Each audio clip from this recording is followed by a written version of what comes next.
Welcome back to another episode of That Football Stats podcast. We're going to be taking a look at the Championship, and that is where our double will come from this week. The previous double was a winner, and then I forgot to do it the next week, but we're back. And just before we start as well, if you can hear any drums or chanting and stuff in the background, it's because it's some kind of holiday here. And yeah, there's a lot of chanting, there's a lot of drums around me. It's all good. So we're going to start in the Championship. I'm going to go through some games for you and give some of the stats, give some of the stories behind the games. I mean, we'll start with QPR because Gareth Ainsworth is 23rd hosting first because they welcome Leicester, who have won 11 out of 12 games this season. But for QPR, they have won 2 of their 13 games. They've lost the last 5 and they are winless in a total of 8 games. They beat Middlesbrough. That was the last victory away from home at a time when Middlesbrough were struggling. Middlesbrough have since gone on a run of, I think it's 6 or 7 victories in a row. We will get to them. But for now, QPR and Gareth Ainsworth, I think we keep saying he's on the brink. I think there must be some financial reasons for him not being sacked as of yet. Because he surely should have been sacked by now. Every single QPR fan you hear is really, really not happy with the football that's being played. And every week, QPR put these videos on Twitter, which are these weird kind of like... They remind me of The Office, the UK version, where you would see David Brent sat in a chair. It's just a strange kind of, here we are. It's the same video as last week. The lads are doing good in training. Well, we're going to be playing. We're going to get that victory. But the performances on the pitch are just not there at all. And it could turn ugly in this game because if we look at Leicester's form, they have been imperious this season. Shrewsbury Hall is my prediction for Player of the Year in the Championship. And I thought that, to be honest, before he even kicked a ball this season because I thought somebody would take him. He's a fantastic player. And he showed so in the Premier League as well. He's very good at finding spaces. He's very clinical, he's shown. We had him at Blackpool for a period on loan, and you could just tell, when you get a player. Patino is the same when we had him, Charlie Adam, Houlihan, these creative players that we seem to get, or usually on loan. They do things and you just know they're going to find their way to the top of the game. And Shrewsbury Hall, absolutely no doubt that he'll be playing Premier League next season with or without Leicester. So looking at Leicester's form, as I said, they've won all but one game. Hull City, very, very decent team under Rosignol, aren't they? We spoke about Middlesbrough before, so let's look at their game now. Middlesbrough and Michael Carrick up to 9th, and I always like to, when we get a chance, look at these kind of swings in results and say, well, this is why you should give a manager time. I know it's a bit of a flip from what I just said about Ainsworth in that he, clearly needs to go, but at least Michael Carrick had that credit from the back end of last season where they did fantastically well. They got to the playoffs, but they did start the season really, really poorly. No victory in the opening 7 games. There was a bit of a turnover in players, weren't there? But he's clearly turned it around. He's picked up some really, really impressive results. It started with a victory against Southampton.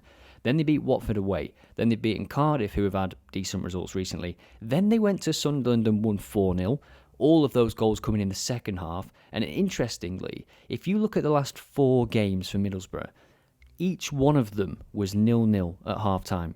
And there was 3 goals in the second half, for example, away at Norwich last week.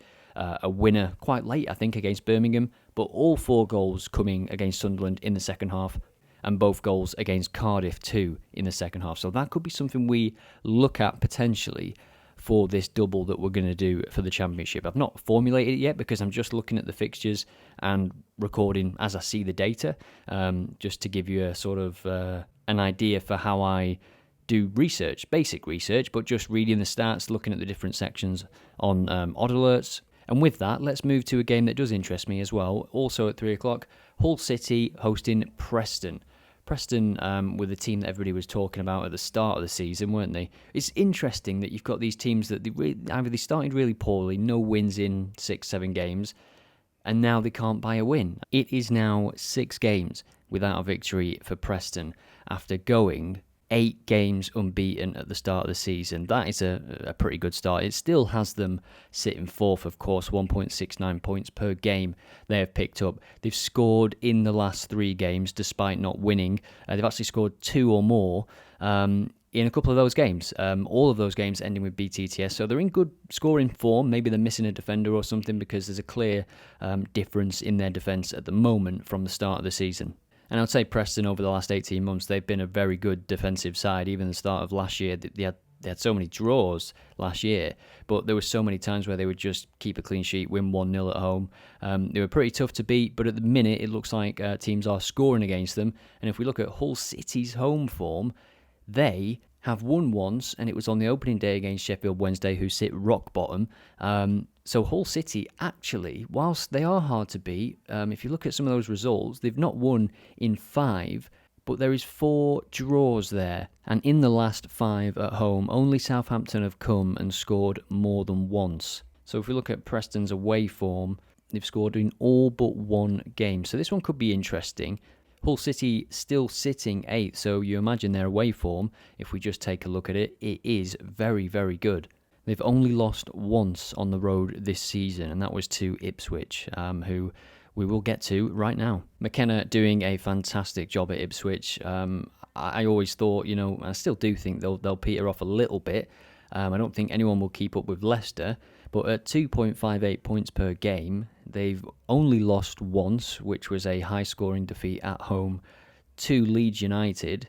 They haven't played Leicester yet. That'll be a pretty interesting game, but you wouldn't put it past them beating Plymouth, who they welcome. Plymouth largely quite inconsistent this season. They've won a few, they've lost a few, they've drawn a few. I think they'll be looking at survival this season, if we're being realistic, but those home games are going to be massive. I fancy Ipswich in this one. The early game in the Championship, or one of the early games in the Championship, is Southampton hosting Wayne Rooney's Birmingham City. That's what we've got to call them now. And I do wonder if they are going to be moved to TV a lot more because they are Wayne Rooney's Birmingham City now, because there's a couple of games kicking off at 12:30. The other is Leeds Huddersfield, so a tasty fixture there. Huddersfield 21st, Leeds sitting 3rd. But back to Wayne Rooney's Birmingham, it's not been a good start. 2 defeats into, no goals scored, and fans booing him and shouting that he should go back to America already. So, yeah, pretty good start, I guess, for Wazza. I wouldn't be too hasty to chuck him out. Obviously, give him some time, give him a month or 2 at least to see what he can do with the players. And I understand the fans. Some fans just didn't want him. That's fine. But I do think it's within the best interest of the fans to not shout stuff like that, if I'm being honest, because you create a kind of toxic atmosphere where Rooney will be under more pressure and might do things differently than he would if the fans were sort of just like, okay, let's give him this time to work out his own ideas. Because I think that's what Rooney probably needs to do as a coach. He needs to have this identity with his play. You look at McKenna at Ipswich and Carrick now at Middlesbrough, you know what they're about. Plymouth as well. There's some really good up-and-coming managers at the moment in the EFL. I think it's worth mentioning, especially some that are making that jump from sort of National League to League 2 now and League 2 to the Championship. It's good to see. So this game, actually, Southampton-Birmingham, appeared in a YouTube video that I put online a few days ago where we were looking for cards. And if we look at cards received, Southampton have received 2 or more cards in every home game they've played. But what's more, every away team, when they've played at home, has also received at least 2 cards in the game as well. And I talked about Wayne Rooney and his potential styles. I mean, you imagine that his players are going to get stuck in, if he's the manager at least, unless he has a completely different persona as a manager and a different philosophy than the one he had when he was on the pitch. But to be honest, I would rather we see a sort of Gattuso-esque manager rather than... I don't think Rooney is going to be an amazing tactician. Maybe he'll surprise us and play some innovative football, but I don't think that's going to be his game. But it doesn't mean you can't be successful. It doesn't mean you can't get promotion or challenge for the playoffs in the Championship. We've seen so many different kinds of styles get promotion in recent years. So now I will take you around the leagues in England. We'll start with the Premier League. I'll give you some standout stats that I notice. First off, at 3 p.m, a battle at the bottom. Points per game for Bournemouth, 0.33, and for Burnley, 0.44. I said this last week, didn't I, on the podcast, because Bournemouth had another home game against Wolves, a team that you expect to be down there. But this one is massive. With Wolves, there was the O'Neill factor coming back. I think it added a little bit of extra something to that Wolves performance, and this is absolutely huge. This could be it for the Bournemouth manager if he doesn't win this game. he's on the brink. I think we have to be realistic, and Bournemouth have to be realistic about their chances of staying in the Premier League. After this home game, the last 3 games will have been Everton, Wolves, and then Burnley. If you take 0 points from that run of games, what can you expect? And for Burnley, they have won a game, unlike Bournemouth, and they have scored in 2 out of the last 3, which seems like an improvement, but they are conceding for fun. They lost 3-0 at Brentford, they conceded 4 to Chelsea the week before that, and as I say, the victory was away at Luton. We talk about company and, will he compromise his amazing football style? That's sort of what I seem to see and hear on Twitter and other places, but what style? I mean, you're conceding for fun. They've conceded 3 or more goals in 5 games already this season. They've conceded 2 or more in another couple of games. Elsewhere in the Premier League, Chelsea hosting Brentford, 10th hosting 14th, and those figures might surprise you, but for both teams, given how Brentford played last year. The issue for Chelsea this season is the home form. They've won 1 at home, and that was against Luton Town, so this is a chance for them to show where they're at. The last game was against Arsenal, of course, 2-2. They played a little bit better, to be fair to them, but mistakes cost them, and they allowed Arsenal back into that game. Arsenal will be delighted with that point. And for Brentford, they've scored in 3 of the 4 away games so far, but they've only picked up 1 victory, and that was their first away game at Fulham. But they have scored in the last 4 games played, and they come into this having beaten Burnley 3-0. So they've found their shooting boots, albeit against Vincent Kompany's side, who we just talked about having a pretty shoddy defensive record. But Chelsea has conceded in 4 of the 5 home games played. Again, the only clean sheet was the victory to Luton. I honestly think that's one that could go either way, given how Brentford came to Old Trafford a few weeks ago and played really well. One that might not go both ways or have the potential is Arsenal hosting Sheffield United. We're 9 games into the season now, and Sheffield United have scored 3 away goals. They're conceding 2.25 goals per game. If we look at Arsenal's XG at home, it is 8.71. If we look at Sheffield United's away, it is 2.51, 0.63 XG per game, 1.74 for Arsenal at home. If we toggle to overall, it goes up a little bit, 1.87. So Arsenal, you can see they're pretty effective on the road. But at home, we all know about their record. Unbeaten so far this season, scoring in every game, and they've scored 2 or more in every game, apart from 1, and that was a victory against Manchester City. So, yeah, you can't overextend too much against Manchester City, but against Sheffield United, I think you definitely can. They've conceded 2 or more in every single away game this season, and they went to Spurs and they were unlucky, 2 very, very late goals, but apart from that, they've gone to Forest, they've gone to West Ham, and they've gone to Fulham and conceded 2 or more in every single one of those games. Will they surprise everybody with a goal? I mean, that's something you could look at potentially, Arsenal and BTTS. They have scored in 3 out of 4, but regardless, I think Arsenal will be unbeaten still come 5 o'clock on Saturday. Into League One, and one game that stands out to me is Port Vale against Cheltenham. Just 29% of games so far for Port Vale have seen BTTS landing, and for Cheltenham, that number is 14%. If we look at the away games for Cheltenham, they scored their first away goal in the week at Blackpool. Before that, it was 6 games on the road without hitting the back of the net. They have won just 1 game this season, but one thing I would like to point out, yes, they have been on a terrible run, but in the last 3 games, they've picked up a draw against Derby, who were 7th at the time.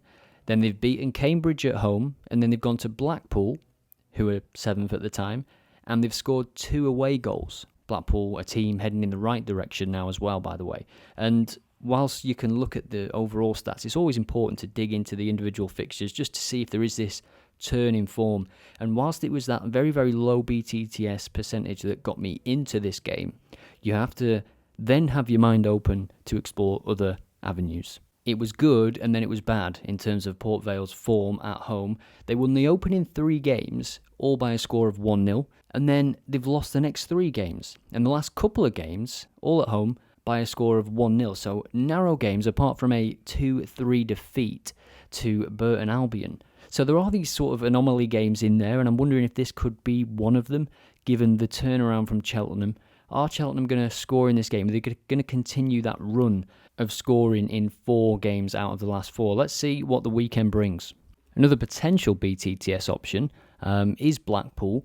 They've scored in the last 7 games, lost just 2 of those, which puts them 6th in the league, so just inside the playoffs, and they're hosting 5th placed Peterborough United, who have not lost since the start of September and have scored in every game since. So a very similar run of scoring form. In fact, Peterborough have actually scored in all but 1 game this season. A couple more standout stats then, and Bolton Wanderers 4th placed at the minute. They are at Charlton at the weekend, and they've got a points per game of 2.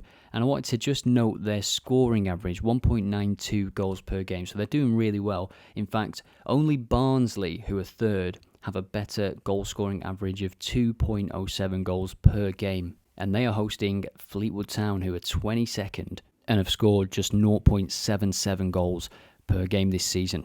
But another example why you should dig into the game a little bit more, the home form is the reason for the position, mostly for Fleetwood. They've lost all but 1 game at home. That is really not good, not scoring at all at home either. But away from home, it's a different story. They're unbeaten in 3. They've scored a couple of goals in the last couple of games, albeit playing against Reading, who were 23rd, and Cheltenham, who were 24th at the time, and then Burton, who were 22nd as well. So, yeah, I would not touch this game, I would not touch Fleetwood. And the interesting thing with Barnsley is it's kind of the reverse. So away from home, they are unbeaten, winning all but 2 games.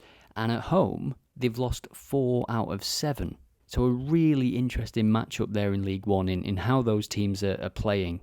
Could be an interesting game to keep an eye on. Okay, so let's get to the double that I mentioned. And the first game that I really do like, actually, is, they say don't bet on your own team, but I'm going to go BTCS for the Blackpool-Peterborough game. 1.75 are the best odds you'll get for that. So let's add that one to the mix, 1.75.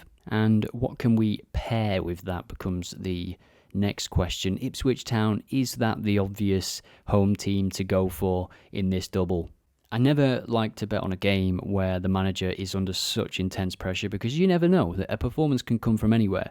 QPR Leicester, it really does feel like the last chance for Ainsworth, but we've been saying that every week, let's be honest. I think, again, I can't remember if I mentioned it at the start of the podcast, but I'm thinking there must be some financial, they can't afford to pay him off. It's been kind of documented in the last year or so that QPR they're not doing amazingly well in terms of finances, so it could be something along those lines, like, okay, we'll just see how you get on. Maybe you'll turn it around.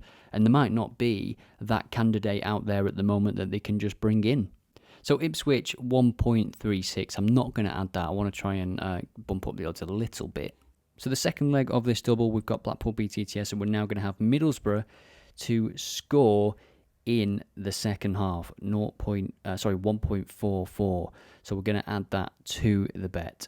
And we talked about Middlesbrough's goals, didn't we? If you see there, 1 home goal they've scored in the first half compared to 5 in the second half. And in more recent times, as we saw at the start of the podcast, the last 4 games, all 0-0 at half-time, and then seeing lots of goals in those second halves. Will this one go the same way? The thing is, you could look at this market as well. Most goals in the second half, half with most goals, you could go second. But I'm going to sort of be a bit more cautious with this, and I'm just throwing that out there because it is there for you if you feel more confident in this one. But for me, I'm just going to say that Middlesbrough are going to score in the second half. If you watch the YouTube channel, there's some other markets that I'll look into there, especially card markets. There's a filter that I create. And sticking with the YouTube, just a plug for a Python series that is going to be launching on YouTube. The first episode is up and out, where we connect to the API, get you familiar with Python, get everything set up. If you've got any questions, head over to the Discord or head over to that YouTube video and just ask a question. Episode 2 is going to launch on Monday, and in that one we will be connecting to Telegram, and I'll also be launching some free API endpoints so that you can test the data without actually subscribing to the API. So that has been the podcast episode. The off-the-pitch stuff that I wanted to cover was Tonali's ban, but I think I've gone on for quite a bit already. I don't want to, make the podcast too long in case you get bored. But Tonali, 10-month ban, it is harsh on Newcastle, isn't it? But I sort of agree with Merson. He said that when he was in trouble or whatever for gambling, when he had a problem, if they'd have taken football away from him, he said he doesn't know where or what he would be doing right now. And it is true, Tonali, how's that going to benefit him, especially not being allowed to train? I thought that was very, very harsh in the Ivan Toney case, where he's not even allowed to the training ground, he's not even allowed to go and watch his team. You're already punishing him by not letting him play football, right, competitively, especially when these guys are... It doesn't matter, actually, forget that. It doesn't matter if you're in the Premier League, it doesn't matter if you're in the National League. Not letting somebody play football. Football is life, right? It is so true. So I'll leave with that note. If you've enjoyed the podcast, give it a review. If you're watching on YouTube, leave a comment or whatever. And I will see you in the next one.